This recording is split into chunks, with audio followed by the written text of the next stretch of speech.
Sommet dit de la dernière chance, Washington compte bien faire pression sur le reste du monde et montrer que les États-Unis sont de retour dans la lutte contre le réchauffement climatique après les années Trump à la Maison-Blanche. Le message que Joe Biden veut envoyer à son pays et honnêtement au monde entier, c'est qu'il sent que la crise du climat que nous traversons partout sur Terre et assurément aux États-Unis est la plus grande échéance à venir.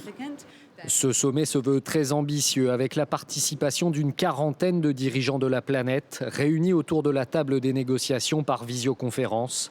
Seront présents Joe Biden donc, mais également Emmanuel Macron, le président chinois Xi Jinping, Vladimir Poutine, Angela Merkel ou encore le pape François. Des dirigeants issus de pays qui représentent 80% des émissions de gaz à effet de serre de la planète.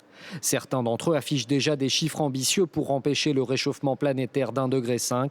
Le Royaume-Uni annonce baisser de 78% ses émissions d'ici 2035, l'Union européenne de 55% d'ici 2030 ou encore le Japon de 19% d'ici 2030 également.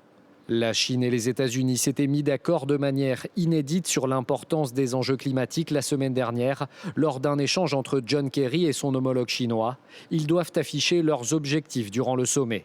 Quant à la Russie, autre grand pollueur, Vladimir Poutine promet d'agir sévèrement pour relever le défi du changement climatique. Tous veulent afficher un regain d'intérêt pour respecter l'accord de la COP21 de Paris 2015.